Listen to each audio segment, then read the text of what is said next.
বরকে বাজারে পাঠিয়েছিলাম মাংস আনতে। মাংস আনতে গিয়ে দোকানদারকে বর বলছে একটু হাড় হাড় দেখে মাংস দেবেন। দোকানদার বলে শুধুই যদি সবাই হাড় চাইবেন তাহলে বুকের মাংসগুলো কাকে দেবো?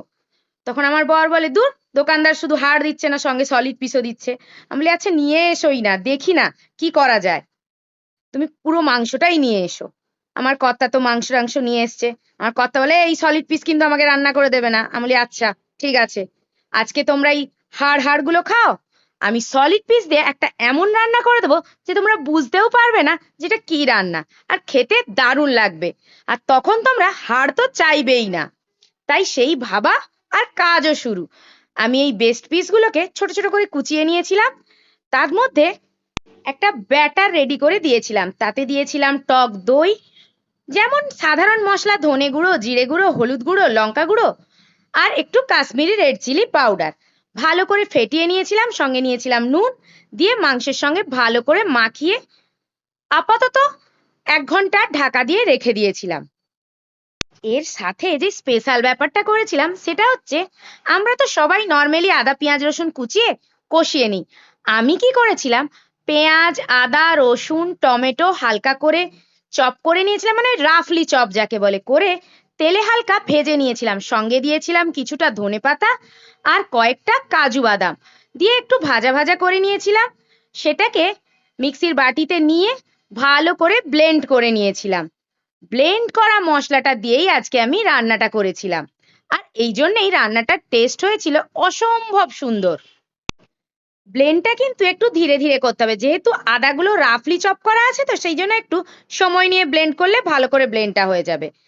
তারপরে কড়াইতে সর্ষের তেল গরম করে গোটা গরম মশলা তেজপাতা শুকনো লঙ্কা ফোড়ন দিয়ে ওই যে ভাজা মশলাটা ব্লেন্ড করেছিলাম সেই মশলাটা দিয়ে ভালো করে কষিয়ে নিয়েছি।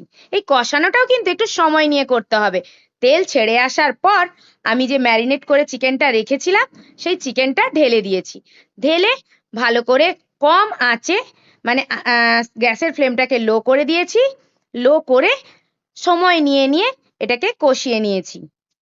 আর এটাকে একটু ঢাকা দিয়ে দিয়ে ভালো করে কষালে এর থেকে তেল ছেড়ে আসলে রান্নার টেস্টটাও অসাধারণ হবে।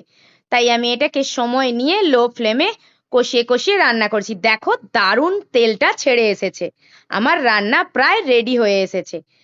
এই তেল ছেড়ে আসার পর নুনটা যার প্রয়োজন মতো সে আরেকটু দিয়ে নিতে পারো, অবশ্যই টেস্ট করে নুন দেবে। আমার একটু নুনটা কম ছিল তাই আমি আবার নুন দিয়ে ভালো করে নেড়ে নিয়েছি। আমার রান্না ডান, এটা করো।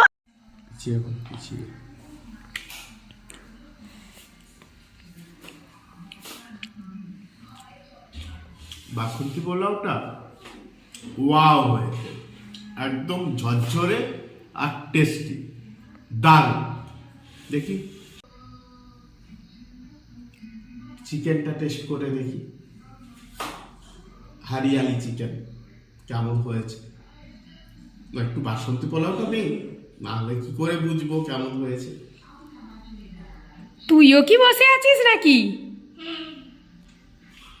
পাপা কি বলে দেখি। দারুণ, যেমন জুইসি হয়েছে তেমনি এই বাসন্তী পোলাওটা ওয়াও লেগেছে।